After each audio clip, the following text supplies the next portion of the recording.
Muito boa noite a todos os nossos amigos e telespectadores que acompanham a programação da ConnectV. Estamos começando mais um Política em Foco, programa exibido tanto na rede ConnectV quanto também na Rede TV Paraná, somando aí mais de 400 cidades pelo Brasil afora, um público de aproximadamente 8 milhões de pessoas. Agradeço a audiência de cada um de vocês e hoje nós temos o prazer de entrevistar a primeira prefeita da história da cidade de Cotia, uma cidade importante da região oeste da Grande São Paulo, e a Ângela Maluf já está conectada. Prefeita, seja muito bem-vinda ao nosso Política em Foco. Boa noite a todos os espectadores que nos assistem nesse momento. Obrigada, Eudes, pela oportunidade. Boa noite. E é isso, estamos aqui à sua disposição e para me apresentar para essa população toda. Muito obrigada pela oportunidade. Ângela, eu quero começar batendo um papo com você e tentando resgatar o que a gente estava conversando um pouquinho antes do início do nosso programa, e eu vou falar aqui algumas palavras, ou tentar repeti-las da melhor maneira possível, que é o seguinte: você está escrevendo nesse momento um capítulo, páginas importantes da história da cidade, que seriam escritas de alguma forma por alguém. Em algum momento, uma mulher seria prefeita da cidade de Cotia, como tem que ser o natural. E você chega e começa a escrever isso de uma forma natural, sem ter forçado a mão, sem ter desejado isso como o único objetivo da vida.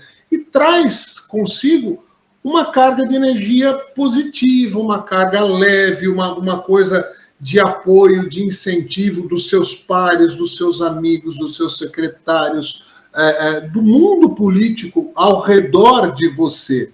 Queria que você falasse um pouco, e logo de cara, desse momento e dessa energia de exercer esse cargo tão importante, escrever estas linhas históricas da cidade de Cotia e da região oeste da Grande São Paulo. Eu tenho uma fé enorme nesse poderoso Deus, né? Eu creio que minha vida é guiada por Ele o tempo todo, e eu sou sua filha, e eu tenho certeza que Ele cuida muito bem dos seus filhos, né? E às vezes Ele não chama atenção, mas eu sei que Ele cuida e gosta da gente, e Ele oportuniza os momentos na hora certa. Porém, eu nunca busquei esse espaço, não. Mas quando começo a fazer uma releitura, eu começo a observar que nós lutamos sempre por causas justas, né? E pensando sempre no próximo.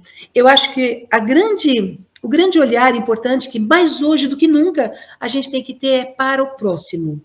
Eu só vou ser feliz se você estiver feliz. E essa foi uma pauta sempre das minhas ações. Mas é inconsciente isso, sabia? Eu nunca fiz isso propositalmente, porque isso também é visto e analisado pelas pessoas. Não, isso é para isso. Não, isso é natural em mim. Porque eu também já fui muito ajudada, muito zelada por muitas pessoas. Eu não posso esquecer disso. E o que já fizeram por mim, eu quero entregar também. Eu devo muito a Cotia. Não nasci aqui, Eudes. Mas aqui eu enterrei meus pais, aqui eu criei e crio meus filhos. Eu devo a essa cidade a minha vida. E eu tenho que entregar a essa cidade tudo que ela me ofertou. Tudo que ela me proporcionou e me proporciona. Não estou falando de espaço de poder, estou falando em dignidade. Né? Então, eu sou de Cotia, amo Cotia, mas não posso negar minha terra-mãe. Mas eu amo Cotia e daqui eu só vou sair para ir para o céu. Fala um pouquinho da tua terra-mãe, você estava contando também, porque fala para o pessoal de casa assim, às vezes o papo ele é tão bom antes ou às vezes depois do programa, que o certo era a gente gravar o antes e o depois e às vezes deixar o que é gravado oficialmente de lado, porque a gente fica mais solto e tal. Mas tentando trazer essa leveza e esse papo, você estava contando para mim a respeito da tua origem, né? Você é nascida no Mato Grosso do Sul e em um determinado momento veio para São Paulo. Fala dessa vinda para São Paulo e mais especificamente para Cotia. Isso. Olha, em 72, fevereiro de 72, a gente chega a São Paulo, porque São Paulo é a terra das oportunidades, é a terra de quem precisa vencer ou vencer. aqui não dá para ficar descansando.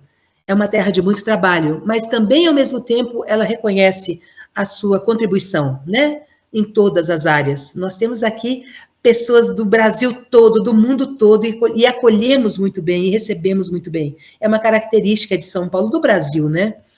E não foi diferente para a família da minha mãe Uaíba, trazendo quatro filhas, a Vera, a Norma, a Nelly e a Ângela menor filha, de menor idade. Naquele momento eu tinha 15 anos.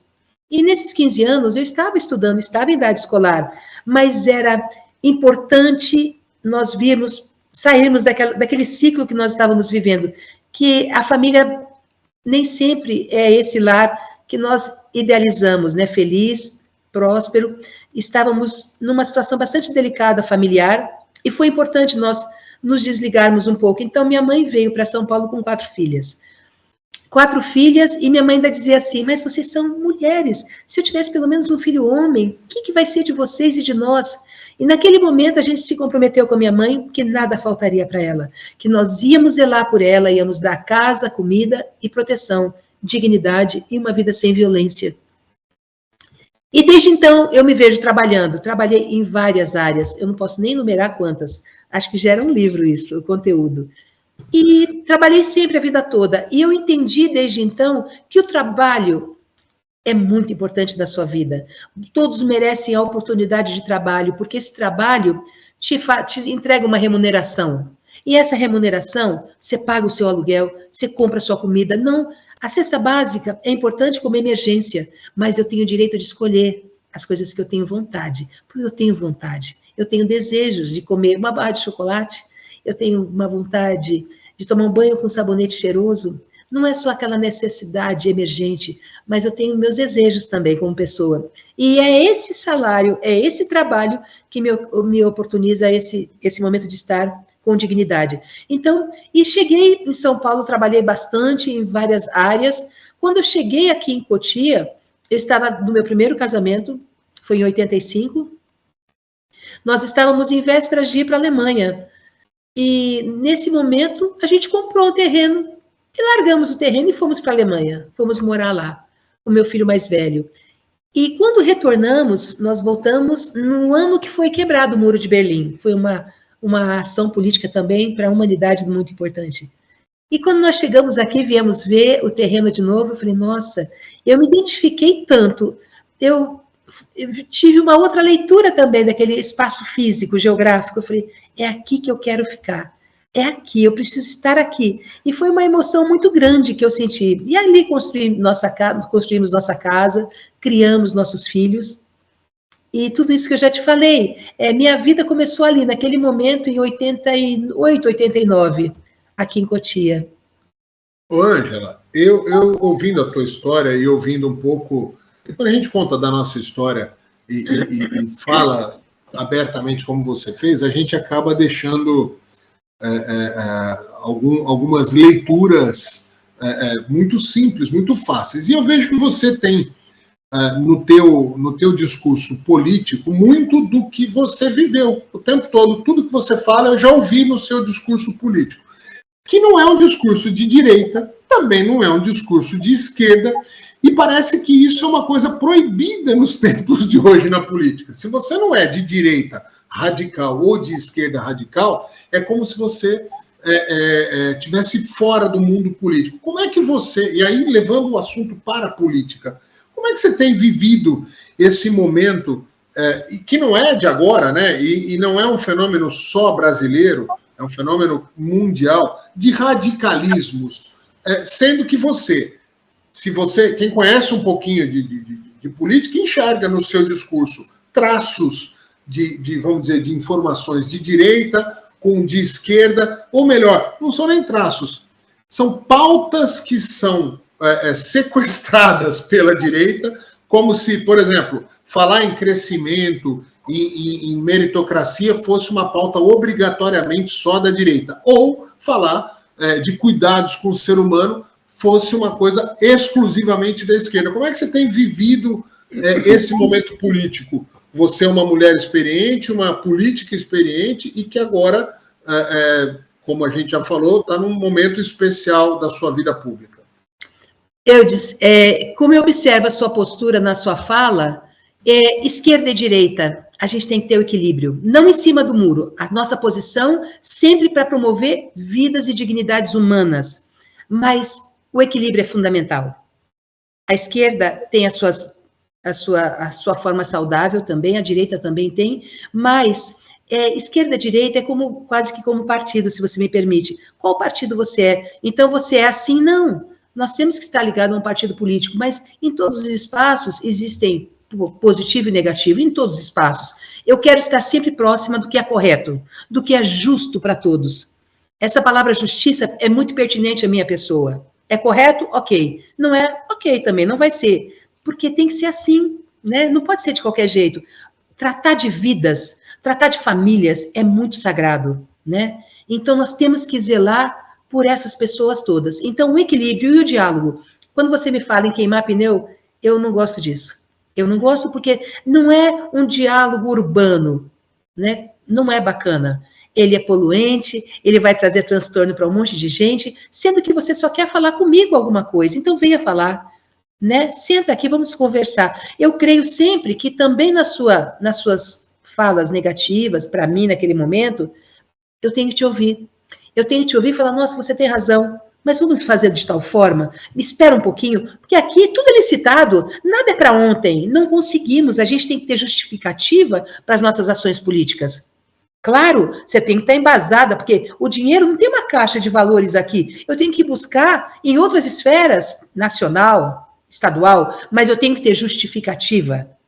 Sem essa referência, eu não consigo a verba. Então, tudo é justificado, tudo é porque precisa, mas tem também a licitação.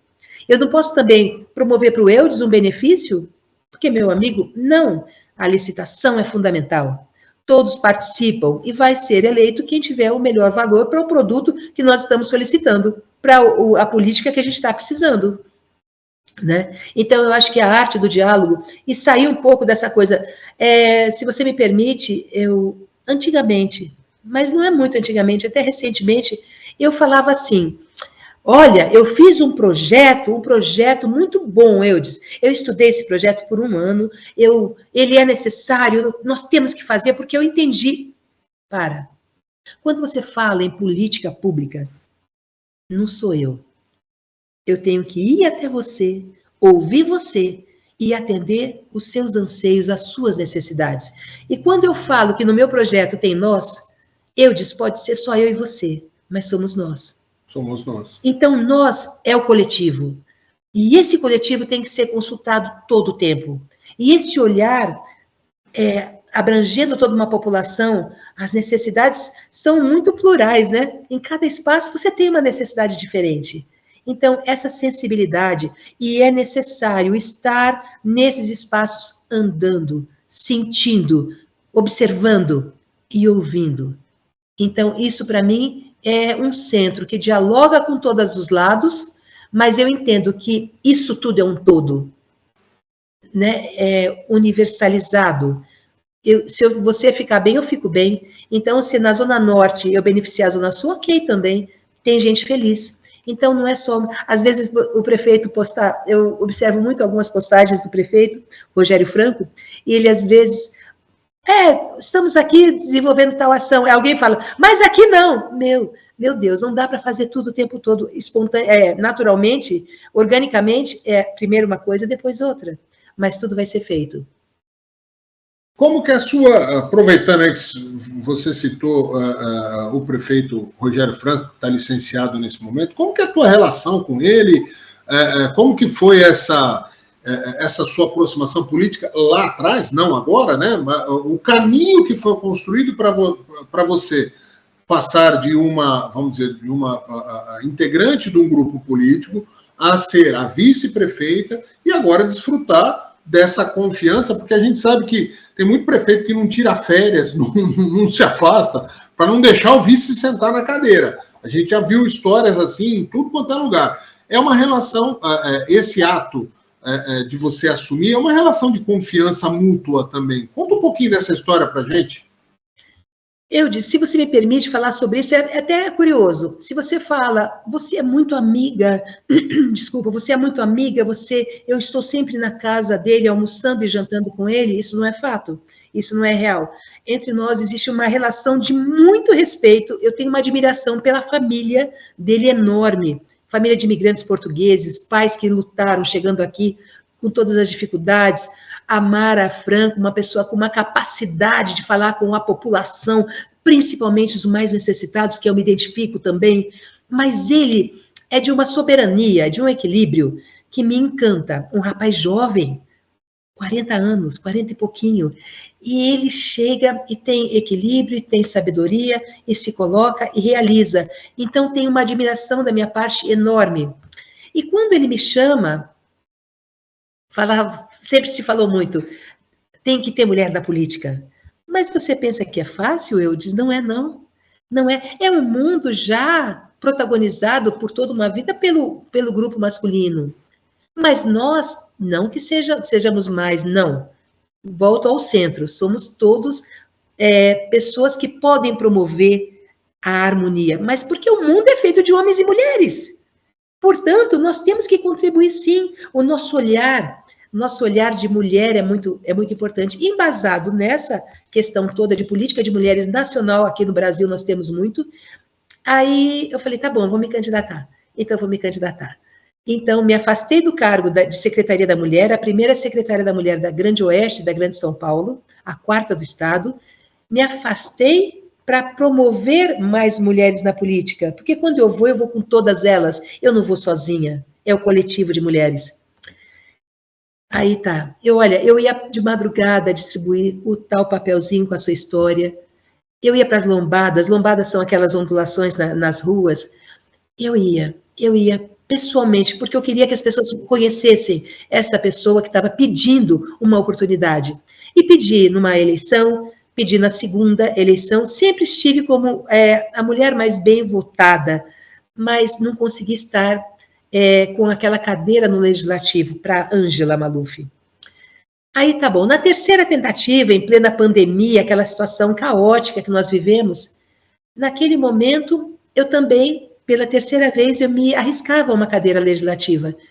E aí foi quando o prefeito me telefona um dia, ele falou assim, Ângela, queria saber, como vai você, tudo bem? Tudo bem, prefeito, que prazer, estou aqui na rua, já estava na rua. E aí ele falou assim, na rua significa, estou pedindo o apoio das pessoas. E aí ele falou assim, vem falar comigo, eu quero saber dos seus projetos, eu quero conhecer mais todos os seus projetos. Eu falei, claro, com o maior prazer, inclusive quero saber mais detalhes. Ok, então vem conversar comigo. Tá bom, prefeito, aonde? Bem na minha casa. Aí eu pergunto, onde você mora? Isso para esclarecer e para você ilustrar melhor, eu disse que eu nunca tinha ido à casa dele. Sim. Ele passa o endereço, vou até a casa dele. E aí ele conversa, me ouve, ele com a esposa Mara, e ele chegou todo sujo, ele tinha ido brincar com as crianças num parque, e eu nunca tinha visto o prefeito de bermuda. Eu falei, oh meu Deus do céu, sempre com aquela autoridade, né? Ele chegou na casa dele muito generoso, oi Ângela, tudo bem? Oi Mara, beijo. As crianças foram tomar banho, e ele conversando comigo, me ouviu declinar os meus ideais, as minhas ideias, né? E aí ele falou assim, pôs a mão no meu ombro e falou, e se eu pedisse para você deixar essa candidatura e me ajudar? Eu falei, claro. Eu disse, foi tão espontâneo, claro. Eu falei assim, meu Deus, eu falei, claro, e eu dou minha palavra não faz curva. Se eu falei, eu cumpro. O que ele vai falar para mim? Eu estou abandonando um sonho, não só meu, de mulheres. Como vai ser isso? Eu passou tudo na minha cabeça naquele milésimo de segundo. Mas eu falei, pois não, prefeito, pode falar. Aí ele falou assim, venha comigo para se candidatar à vice-prefeitura, eu vou no meu segundo mandato e eu te convido. Bom, eu chorei copiosamente por meia hora, foi assim... Que legal! Muito emocionante. Eu nunca esperei essa oportunidade. Não, nunca. Eu não tinha nem conseguido estar eleita no Legislativo, né, na Câmara dos Vereadores, como uma vereadora que tem uma ausência de mulheres há 35 anos.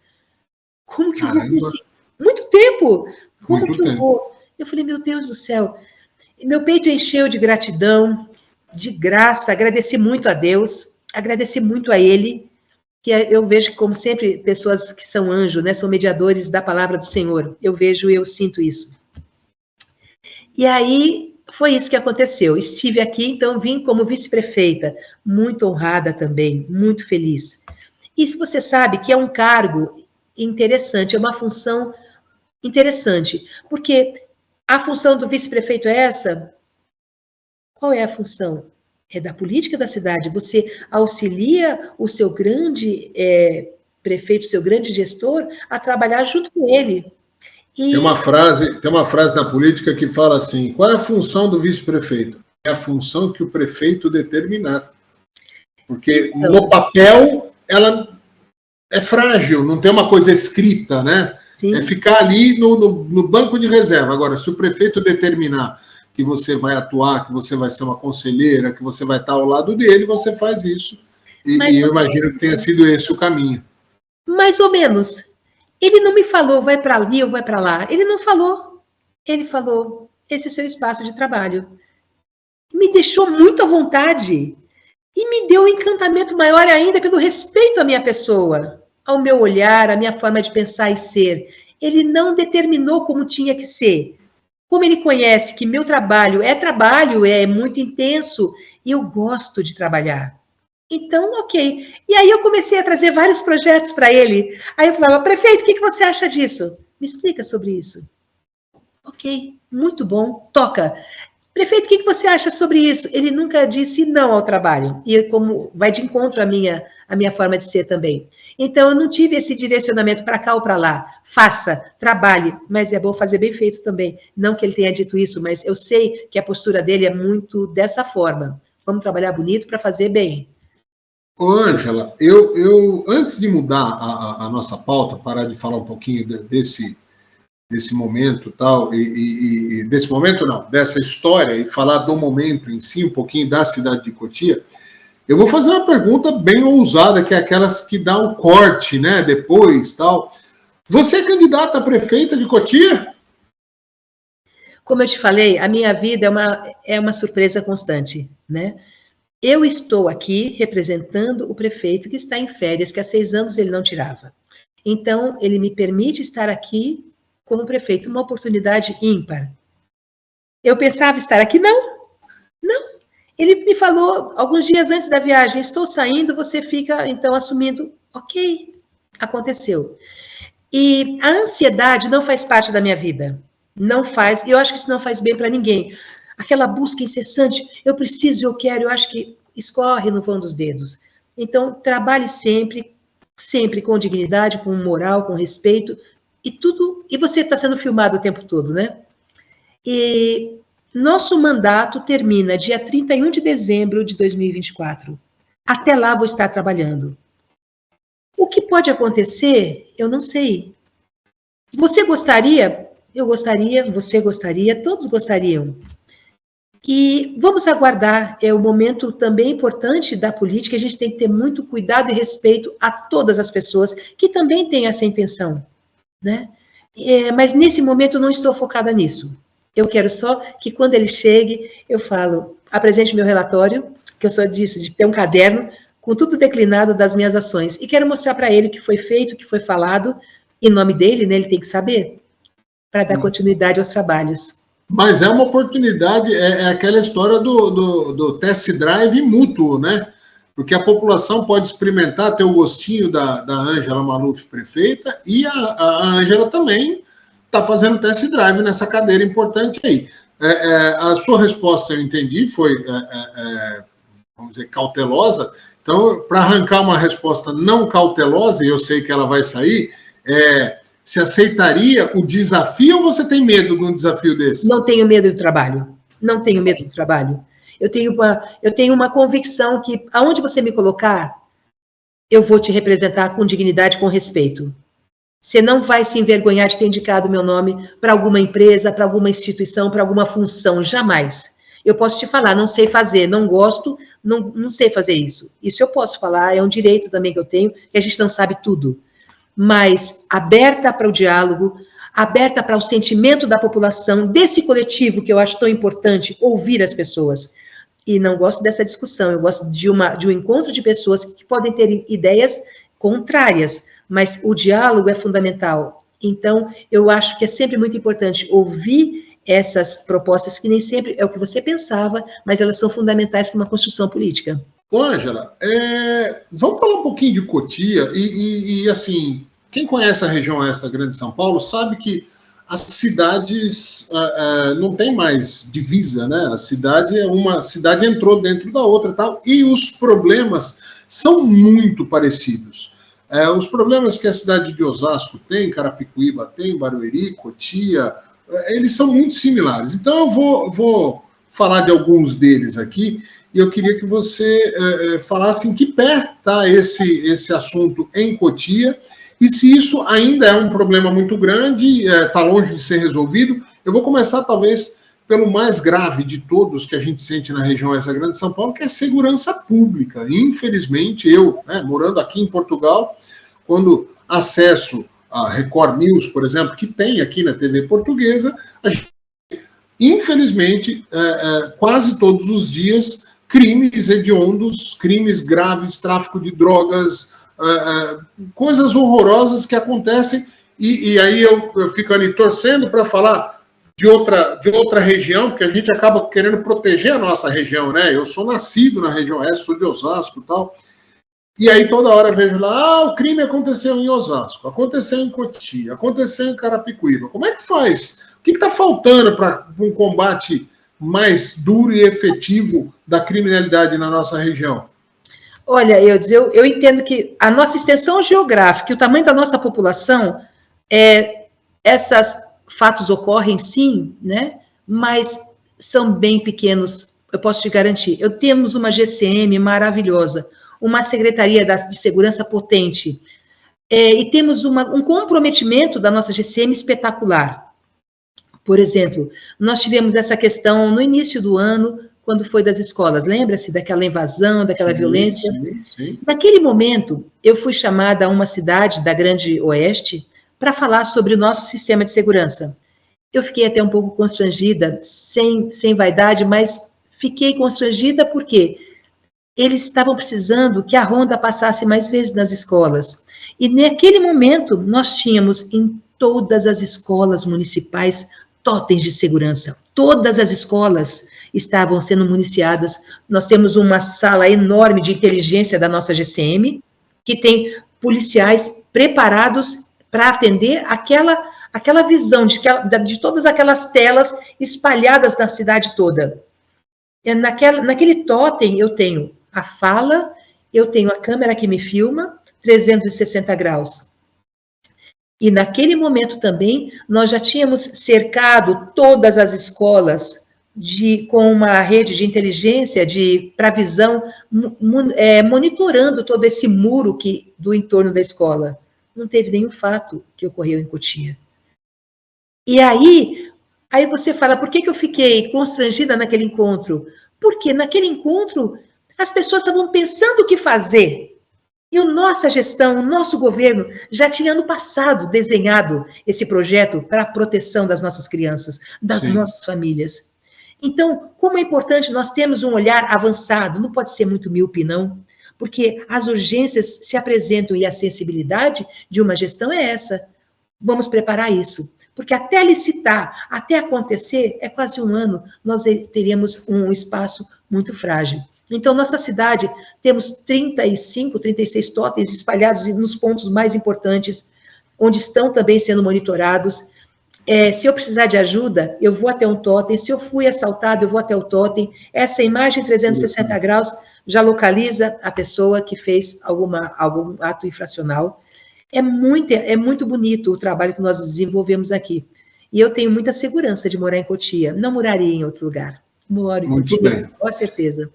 Falando de antever e de tentar, vamos dizer, sair na frente na solução dos problemas, a gente vive um momento pós-pandêmico, onde a educação precisa ser reinventada, porque naquele momento da pandemia ficou uma ideia de que, o ensino online ele vai substituir. Hoje os números já mostram que o ensino online ele foi talvez o melhor possível naquele momento, e ninguém está falando que não foi boa a iniciativa naquele momento, tal, mas que se perdeu muito conteúdo, se perdeu uma parte importante do convívio, que faz parte de educação. Como é que Cotia está lidando e atuando nesse momento educacional pós-pandêmico para recuperar o tempo perdido? Olha, esse foi realmente um importante divisor de águas. Às vezes eu penso numa terceira guerra mundial que aconteceu, que nós passamos e sobrevivemos, né? Todos nós perdemos muito. Perdemos familiares, perdemos ações políticas importantes. Aprender a ler e escrever é fundamental. Estudar é fundamental. Mas naquele momento veio o medo. E nós aqui em Cotia tivemos uma ação maravilhosa dos professores, fazendo essas aulas online. Era o que nós tínhamos. E eles estavam preparados, eles não perderam, eles não faltaram um dia nas suas aulas, os professores. Então, os pais se prepararam para ter um equipamento, para ter esse recurso, e estar online monitorando seus filhos, seus alunos. E achei de uma inteligência isso, e esse expertise só acontece quando as coisas acontecem também. Eu não posso pensar que daqui a um ano eu vou ter uma pandemia. A gente não desenha esse retrato. E quando esse momento chega, meu Deus do céu, a nossa Secretaria da Educação, nessa nossa gestão, todo mundo junto, vamos fazer o que pode ser feito urgente. Mas, assim, também a gente tem que falar dos danos da saúde mental, né? Foi muito importante. E a gente tem hoje um retrato antes e pós-pandemia, né? E nós tivemos uma experiência muito difícil. Inclusive, no início da gestão que eu estou aqui agora, quando o prefeito se ausenta, nós colocamos a pedra fundamental, assinamos a ordem de serviço para o primeiro teatro de Cotia.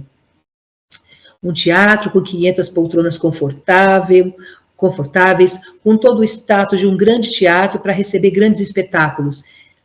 Mas esse teatro fazia parte do plano de governo do nosso governo, Rogério Franco e Ângela Maluf. Sabe por que ele não foi atendido no início da nossa gestão? Porque nós estávamos instalando naquele espaço físico, geográfico, o hospital de emergência para atender as vítimas do Covid. Sim. Então, quando eu cheguei ali naquele momento, assim, na ordem de serviço, vi todos aqueles tratores removendo aquela base, eu falei, meu Deus, que momento importante, né? Do resgate desse espaço para a arte que transforma a vida das pessoas, mas não podemos esquecer que vidas ali foram salvas também. Talvez não, com certeza perdemos algumas, mas também salvamos muitas vidas. E a saúde, os colaboradores da saúde, os médicos, os enfermeiros, os funcionários, os colaboradores que limpavam aquele chão, higienizavam aquele ambiente, eles se expuseram tanto para salvar nossas vidas. Muitos no início alugaram um apartamento, uma casa, um quarto para ficar isolados, para proteger suas famílias, lembra? A gente não pode esquecer disso. Então, nós devemos muito também, não só aos professores, mas os professores e aos médicos, que eles andam juntos, né? Foram fundamentais nesse momento para nos sustentar.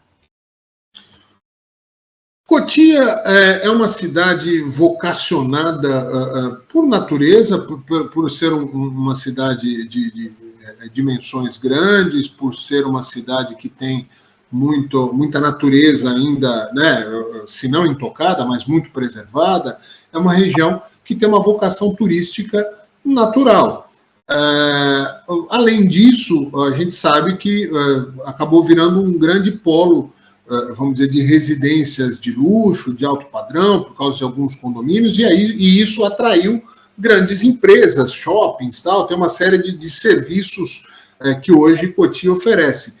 Qual é a vocação para o futuro de Cotia? Por exemplo, Cotia está se preparando para essa revolução que está acontecendo, ou melhor, nem se preparando, está trabalhando nessa revolução digital, tentando atrair novas empresas. Como que é essa vocação para o futuro de Cotia, para empregabilidade, educação, preparação dos novos profissionais? Conta um pouquinho a respeito disso. Exatamente. Quando você pensa em Cotia, é uma cidade tão próxima, a 30 quilômetros do Marco de São Paulo, né? 30 quilômetros é nada, pertence a São Paulo, né? É quase que Um bairro, não, mas não é um bairro, é uma cidade. Mas está muito próxima, fisicamente, geograficamente. E tem toda essa, proporciona realmente esse cinturão verde que nós temos, desculpa, esse Morro Grande, que é um patrimônio da humanidade que nós temos, esse pulmão que pulsa em Cotia, atrai também muitas pessoas, mas os empresários também. Então, nós temos que atender essas pessoas na questão do emprego, né? Eles precisam trabalhar. Então, é muito importante trazer esse núcleo de empresas, de empresários, esse diálogo com eles nós estamos promovendo, para apresentar também Cotia como um espaço, por que não, de estarem estabilizados aqui e promoverem suas ações aqui para proporcionar empregabilidade também para a nossa população. Porque para ir até São Paulo, se a gente já saiu de lá para vir para cá, a gente não quer voltar. Nós temos que contribuir com a nossa cidade, com o crescimento da nossa cidade. E o crescimento é inevitável, né? Esse crescimento é desenvolver, é como se fosse um filho. O filho não vai ser nenê sempre, ele vai crescer, vai ter outras exigências e nós temos que atender à expectativa desse filho. E então nós temos que promover sim que empresas venham com essa competência e com esse compromisso também ambiental, claro, mas não dá para negar o progresso, não dá para negar. Nós precisamos evoluir sempre. Foguete não dá ré, né? Tem que estar sempre à frente. Gostei da expressão. Ô, Ângela, eu quero levar o assunto agora para um trabalho que você desenvolve, e não é de agora, já há algum tempo, de um GT de diversidade dentro do CIOeste. E eu lembro que, por causa de uma pessoa, de um grande amigo meu, que também é amigo seu, foi a primeira vez que eu ouvi falar na Ângela Maluf. O Maurinho, lá do CIOeste, há alguns anos já, ele falou assim, olha, você precisa conhecer, tem uma pessoa lá em Cotia, a Ângela, ela é assim, e fez diversos elogios, falou da sua competência, do seu amor pelo trabalho, né, por tudo que você fazia, tal, muito antes até de você estar dentro do GT de diversidade, de você atuar, vamos dizer, propriamente do lado dele, ele já falava muito bem de você. E depois que eu te conheci, eu vi que, mais uma vez, o Maurinho estava certo em relação a isso. Fala um pouquinho desse trabalho que você desenvolve lá no CIOeste. Para quem não sabe, o CIOeste, a gente é assistido em todo o Brasil, é o consórcio de municípios da região oeste da Grande São Paulo. Hoje, se não me engano, são 11 municípios oficialmente, mas em expansão. Parece que vai chegar a 17 municípios nos próximos anos aí, porque um outro consórcio está interessado em ser absorvido, entrar nesse mesmo grupo. Fala um pouquinho do seu trabalho lá no CIOeste, Ângela. Olha, na realidade, as nossas grandes lutas por mulheres para termos uma casa-abrigo começou em 2009. Nesse momento, em 2009, nós nos reuníamos na sua cidade de origem, em Osasco, com uma grande mulher, Sônia Rainho. Nós nos reuníamos lá e falávamos da importância de termos uma casa para abrigar mulheres vítimas de violência, que nesse momento ninguém te quer por perto. Você é o símbolo da briga, da discussão, da violência, e aonde você for, parece que você vai levar tudo isso. Então, nós tínhamos que ter um espaço respeitoso, democrático, que nos recebesse, cuidasse das nossas feridas, não só físicas, mas emocionais, e nos encaminhasse para nossas competências também profissionais. E foi uma luta muito grande nós temos esse espaço. Foi quando o CIOeste começa a dialogar com todos esses municípios e vê a nossa primeira necessidade, casa-abrigo. Hoje nós temos uma casa-abrigo que é referência no atendimento. Ela recebe não só a mim, meus filhos, até 17 anos e 17 anos e meio, quase 18 anos, onde eu tenho uma escola já preparada para receber meu filho, onde eu tenho um RH de psicologia, de assistência social, para me acolher, para me orientar, tenho cursos de capacitação, já sou encaminhada para o trabalho, eu fico ali até 6 meses. Eu posso estender também por mais 6 meses. Então, esse é um convênio da maior importância com o CIOeste, onde todos os governos que você mencionou dessa região, inclusive a nossa gestão, participa mensalmente para ser mantido. Ok. Mas, hoje, se você me permite, Eudes, passado alguns anos, a gente observa da urgência de termos uma casa de passagem. Na realidade, tão mais importante ou igualmente importante a casa-abrigo.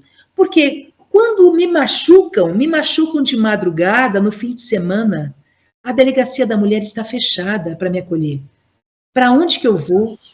Para onde a polícia vai me levar? O que eu faço de mim nessa hora? Porque eu não apanho só no horário comercial. Eu apanho nas noites e nos fins de semana. Então, hoje, na nossa concepção, inclusive do CIOeste, do nosso consórcio, da nossa gestão toda de mulheres e homens que compõem, nós entendemos que a casa de passagem é urgência. Então, nós estamos buscando. Por quê? É para onde eu posso estar por 10, 15 dias, eu e minha família, nos organizamos, cura meu machucado, não só o físico e o emocional, a gente tenta cuidar dessas sequelas dessa violência, e é isso que nós precisamos nesse momento, uma casa de passagem. Porque... A lei é frouxa com esse tipo de crime, porque, por exemplo, é um dos absurdos que a gente ouviu falar bastante a respeito da Delegacia da Mulher de final de semana. Ela está fechada, e é justamente no final de semana que acaba acontecendo a maior parte das agressões, que é quando o marido e a esposa estão ali em casa, muitas vezes ligado a droga ou álcool, o cara vai lá e enche o caneco e tal, e acaba cometendo esse tipo de crime. E a mulher, como você disse, fica refém, né? Vai para onde? Vai pedir ajuda para quem? E lembra da pandemia? Lembra da pandemia? Isso para nós, temos que estar nessa casa fechada com ele, né? E foi bastante difícil para nós também. Mas o que eu gostaria de te falar também sobre a questão da violência, nós temos hoje uma parceria enorme de maior respeitabilidade com a juíza da nossa cidade. Nós iniciamos um projeto porque eu sou mãe de homem, eu sou avó de homem, eu tenho que cuidar desse homem, porque eu não posso só falar para a mulher, olha, não vai para lá, cuidado. Não, mas e esse homem, ele está sendo atendido? Eu disse, vou fazer uma experiência com você. Olha para mim de verdade, rapidinho. Você está com dor de cabeça, o que você faz?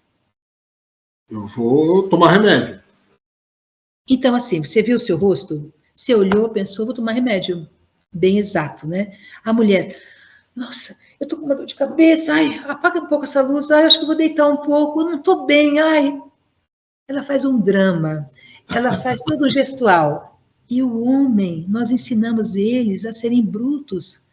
Ele não fala da dor de barriga, ele não fala da cólica, ele é igual. É só uma questão de gênero a nossa diferença, mas é um corpo humano igual.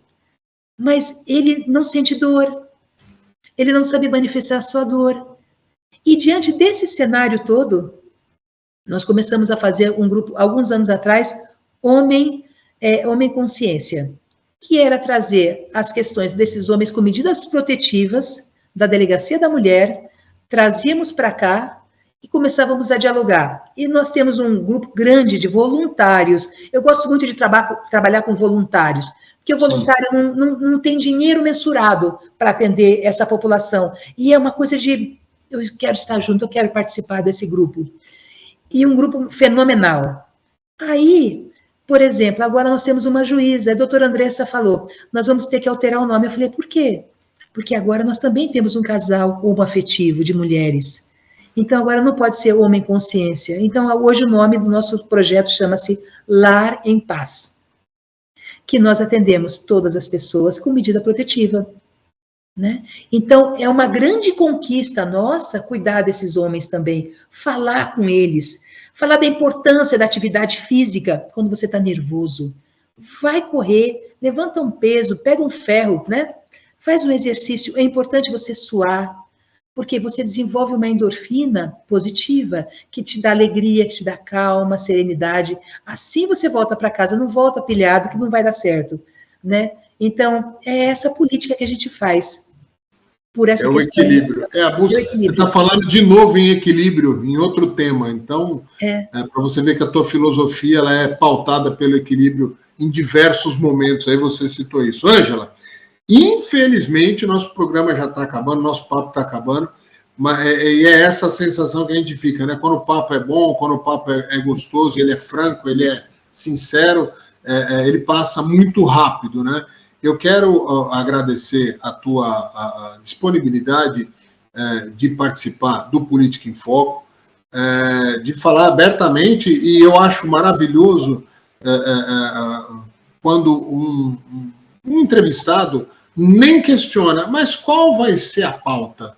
É porque ele está transparente, ele está disposto e disponível a abrir o coração, a abrir a mente, a falar nas suas crenças, nas suas filosofias de maneira transparente. Então, obrigado por essa transparência. Parabéns pelo momento histórico fantástico que você está protagonizando e que eu falo isso há muitos anos, mas muitos anos mesmo.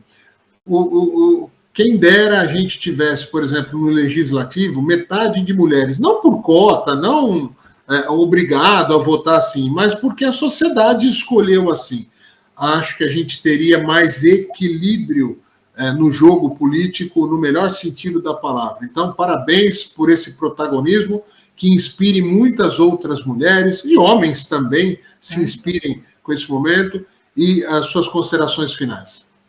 Gratidão imensa pela oportunidade, uma entrevista internacional, olha que gabarito, Cotia para o mundo, estou muito feliz, obrigada com todo o respeito e carinho, gratidão a Deus, né, por esse momento que está acontecendo comigo, e eu estou trazendo também todas as mulheres, não só de Cotia, todas as mulheres de uma região que tem sede desse espaço, mas é um espaço que nós temos muito para contribuir, né? Não estamos aqui para construir paredões, para pontes. As pontes são necessárias, que nós temos competência para... Nós conhecemos a necessidade da saúde, que nós estamos nos ambulatórios todos os dias, levando a nossa família, cuidando da nossa família e de nós. Nós temos conhecimento das ruas escuras, nós temos conhecimento da educação, nós temos conhecimento amplo em vários aspectos, nós estamos preparadas, sim, de um olhar e de forma diferente, mas estamos capacitadas, sim, para ocuparmos a cadeira que nós desejarmos, que nós sonharmos, mas tem que ter um cajado, sabe, na mão, dizendo, a minha bandeira é essa, você tem que ter um sentimento, não tem faculdade para isso, na minha opinião, tem sentimento de uma causa, né, então, o que me trouxe até aqui foi uma causa de vivência, né, há muitos anos atrás, e eu comecei a caminhar falando uma verdade minha e uma necessidade minha, que é de mais um monte de mulheres, que às vezes a gente não fala porque tem medo de falar das nossas fragilidades. E eu não tive, porque essas fragilidades são de todos nós, né? Mas a importância de nós trazermos tudo isso e falarmos, nós podemos sim, e nos candidatarmos, por que não? Fazemos parte dessa construção política. Muito obrigada pela oportunidade. Muito obrigado. Um beijo para você, um beijo para toda a cidade de Cotia aí, e para a nossa região, essa grande São Paulo. A gente encerra por aqui mais um Política em Foco. Espero que vocês tenham gostado. Continuem conectados com a Connect TV.